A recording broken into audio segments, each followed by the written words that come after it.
kọ́ agbada tètè gbóná bí alájèrè ọmọ òṣòro fọkòkò ẹ̀gẹ́dẹ̀ àlùjẹ̀nú akéwì tí ò ṣe é bá bínú agbọ́n olóko ló dé tí sojú alábòsí ṣàkàṣàkàṣàkà. àrà apá bàtà apá jíwínjíwín etí èmi ò ràngún ṣẹ́ ẹni ní má bọ̀ lèmi ò ní dé bá báàrẹ́ ni ó gbọ́wọ́ àbúrú kíkú oró dá wọn lágara ni àkàlàmàgbò ni ó jòkú ẹni tó bá torí mi lọ gbẹ́bọ lóru ọ̀gànjọ́ irú wọn á ṣe bí eré wọn kàgbákò. àṣẹ tí ń bẹ lẹ́nu ọkásálọ́ká fi ń ṣòro àṣẹ òòrùn lóòrùn fi ń ràn kárí ayé ọjọ́ àkéréjù kan bá fẹnu kanlẹ̀ ní kànlẹ̀ pa gbogbo ẹni tí ń fẹ́ mi ẹ kú iṣẹ́ olóore lára ọmọ Adéwọyìn gbogbo ọmọ ẹgbẹ́ Àjànàkú fans club ẹ ní dòkú ó wọlé olúwa tó lákòókò tá a wà yìí ẹ ò ní lùgbàdì àìsàn. ọ̀tá àgùntàn ọmọnìkù kàkàkà ló tún dé ọmọ òkúta mẹ́ta àgbà òkèrèwé mẹ́fà akọni ọmọlẹ̀ ń perí àlùjọ̀nú ajífọwọ́jẹbọ ẹ̀rù jẹ̀jẹ̀ ńlẹ́ lóko lódò lẹ́yìn odi ọmọ ìlérí adigbanaku ti yọrùkú lẹ́nu lálálá àgùngéńdé bí ẹni kẹsìn ló dé lákòókò tá a wà yìí ọmọ ọ̀bábàjà pọ̀ba lẹ́nu mọ́ mo tún dé sáàrin wa abájòyè jà tọwọ́ ẹ̀ bọ́ sọ̀ọ̀lù. ọmọ Yorùbá ẹgbẹ́ kí ni wọ́n ń pè ní àlùmọ́jìrì fáwọn tí ò mọ̀ òye á lè sọ fún wọn. oníbàárà ọmọ kéékèèké tí ò lẹ́nìkan tí wọ́n ń fojoojúmọ́ ayé wọn ṣagbe àwọn lamọ̀sálùmọ́jìrì kéré tí inú ó gbọ́ àwọn ọmọ ọdún mẹ́jọ mẹ́sàn-án làwọn tá à ń pè bẹ́ẹ̀ ó fẹ́ni tí ò mọ̀ kó lọ rèé mọ̀. ẹ wá wọjọ́ orí àwọn tí wọ́n rọ́ wọlé Yorùbá láti south apá kan nínú wọn mórílé south east lọ́dọ̀ àwọn ọmọ Ìgbò ọ̀dọ̀ ọmọ Ìnà làwọn èèyàn mórílé ẹgbẹẹgbẹ̀rún lọ́nà ẹgbẹ̀rún làwọn tó wọlé sí south west lọ́dọ̀ àwa Yorùbá kí ni wọ́n fi wọ́n ṣe bí lockdown ti ṣe wà lásìkò yìí síbẹ̀ wọn ò yéé kó wọn wọlé torutoru ni wọ́n fi ń wọlé sí wa lára tí wọ́n ń rìn bí ọ̀rọ̀. ẹbọ kúkú yé wa wọ́n fi òtí ìfàyè sílẹ̀ ká lọ láti ìpínlẹ̀ kan sí kejì lásìkò kòró. tàwa làwọn tí wọ́n kóra wọn lógúnlọ́gbọ̀n ọmọ aládé ẹjẹ́ àfura ẹjí ẹ má sùn kómi má lọ tẹ̀yìn wọ̀gbìn lẹ́nu lóminú tí ń kẹ̀mí Àjànàkú ẹ má ṣe dákẹ́ o ẹ dákun ẹjẹ́ àtàná yẹ̀dí ẹ̀ wò. kí n má tàn yín o ohun tó lè má fojú tí fi ń júwe bí àsìkò bá bá àdúgbò sí àṣepolówó onílé nú tipẹ́tipẹ́ làwọn agbẹ̀yìn bẹ́bọjẹ́ ti ń bẹ láàrin wa gbẹ́kẹ̀yídé ń bẹ láàrin wa wọ́n yapa sẹ́ni tí ò mọbi tó lè dé sí sẹ́rù wọn ló lè mú rìn àjò kan pọ̀n ẹ ṣàlàyé ẹ má ṣe jẹ́ wọn kó wa lẹ́rù o ẹ dákun ẹ jí ẹ má sùn o mò ń bẹ̀bẹ̀. ọ̀pọ̀ nínú àwọn tí ń darí wa nínú àwọn Yorùbá ló mọ ìgbésẹ̀ tó tọ̀nà láti gbé àmọ́ sẹ́ni tó ti jẹ́ dòdò ṣerú wọn lè sòdodo ní. ìlérí àwọn Fúlàní Àjànàkú èmi ò gbàgbé wọ́n ti ní padàbọ̀ Abidjan wọn yóò nira wọ́n ti sọ pé yóò kọjá kàsíà. wọ́n jẹ́ òye wa páwọn ń bọ̀ láti kọlù wá nípínlẹ̀ Èkó tẹ́ ẹ bá wá nírọ́ ni wọ́n ń pa àwọn òlèdè tó bá lọ dé ọmọ aládé kí ni ká ṣe gbogbo kọ̀rọ̀kọ́ndù alẹ́ ságbà láti ti fi hàn wọ́n fúnra lára wa la forúkọ ara wa kọfọ̀ sẹ́ẹ̀lì. ẹgbọ́n náà sáà wọ́n lè sọ pé àwọn olóṣèlú wa ò mọ tí ń lọ lórílẹ̀‐èdè yìí ṣá àbáwọn ọba aládé tí wọ́n fọwọ́ lẹ́rán lábẹ́ níwọ̀n ò mọ tí wọ́n ń ṣe ni. ẹgbẹ́ títì sí nílé mi Àjànàkú wà gbogbo tí ń lọ lóru ọ̀gànjọ́ la mú mi rí o Yorùbá ẹ wọlé àpérò. Àmọ̀tẹ́kùn ẹ dákalẹ̀ sáwọn tí ò tí ì dúró lórí ẹsẹ̀ wọn lẹ́yìn fẹ́ gbójúlé àbáwọn OPC tí mọ̀ wọn ò ṣọ̀kan lálẹ́ ké sí tóun gbogbo bá sọrúra àgbòrín èsílẹ̀ ń jẹ lọ́bẹ̀ ẹ̀ lọ́gbọ́n lórí ohun tó máa kọ́ wa àníṣáláì nímọ̀. 2023 lọmọ Yorùbá ń dúró de ààyè lérí ká ẹgbọ́n náà sáwọn tí mọ̀ wọn ò ṣọ̀kan ni wọ́n fẹ́ gbéjọba fún ẹjẹ́ yé tanra yín jẹ Yorùbá ń ṣọ̀rẹ́ Haúsá láti takò ọmọ Yorùbá ẹgbẹ́ nítorí ìdìbò tí ń bọ̀ lọ́nà yìí ẹgbọ́n ta ló sọ fún yín pọ̀mọ́ Haúsá ṣetán àti gbéjọba fẹ́nikẹ́ni ó dọjọ́ abá tó ṣera wa lóṣùṣù ọwọ̀ ká tó ráyé gbé ó dọjọ́ abá fọwọ́sowọ́ ká tó lè fúnra lára wa kúrò lẹ́yìn ìlà.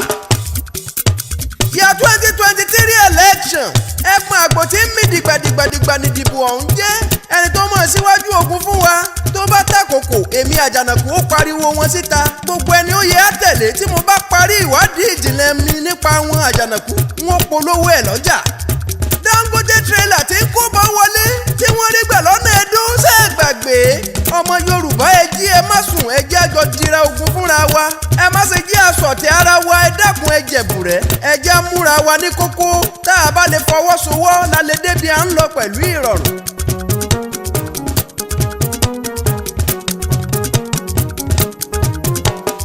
Democracy time láwàyé àbí crazy demo ẹ dákun ẹ là mí lóye ṣàlàyé freedom of speech ò sí mọ́ ohun gbogbo là ń ṣe bí ayé ológun gbogbo ẹni tó dún pínpín ni wọ́n ń gbé sọ sínú gbàgà àlátẹ́gbèrè bá rántí ẹkún ni ó padà bú sí báyà rẹ́ni lépa èmi àjànàkú bírú wọn nígbà aṣọ ó ti dájú wọn ó rí hòhò lọ́jà. ọ̀gá Lai Muhammed ti bínú tó lóun ò gbẹ̀bẹ̀ mọ́ ó ṣe bí eré ó Fọláyẹmí Abíọ́dún sínú túbú ó faraya ó fọmọ ọlọ́mọ sínú gbàgà ọjọ́ ń gorí ọjọ́ ọ̀sẹ̀ ń gorí ọ̀sẹ̀ ẹ lọ́wọ́ agbára yín ẹ kọ́mọ ọlọ́mọ ní papámọ́ra gbogbo ẹ̀yin human rights activists ẹ sì dákẹ́ bí olúndù ẹ gbàgbọ́ndù lọ́wọ́ ó yẹ àdìjú ká díbọ́n káwé ẹni tó mọ̀ kí ni tá a bá lọ sọ́run àrèmábọ̀. ọ̀gá Lai ṣe bẹ́yìn ṣe jù bẹ́ẹ̀ lọ nígbà ayé Jonathan abẹ́ ti gbàgbé àkàìmọye ìsọkúsọ náà lẹ ti sọ lórí ayélujára láyé ebele sáárá wọn tó kàn yín lábùkù débi tá a mọ̀ ọ́ra wọn tí ó pinnu àti tìyín mọ́lé ayé ni rọ́mọ ọ̀run òpèké gbogbo kó wá gbélé ayé ṣe la mọ́ dọ́run kà ní bòròbòròbòrò.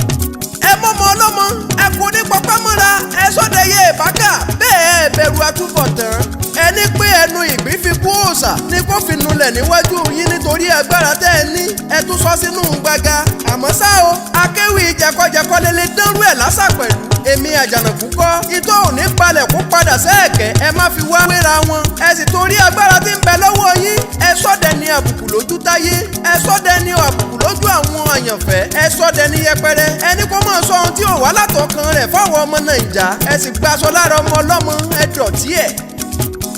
ọ̀gá Lai dákun ẹ bá wa tú akéwì tí ń bẹ lákòlò yín lẹ̀ Ẹjẹ̀bùrẹ́ ó ti bẹ̀bẹ̀ ó ti lóhùn ò sọ bẹ́ẹ̀ mọ́ kí lóhun tẹ́ ẹ fẹ́ dọ́lọ́hun ni ẹ ṣe lọ bá ẹ́sà bọ́ọ̀dù lórílẹ̀‐èdè Dublin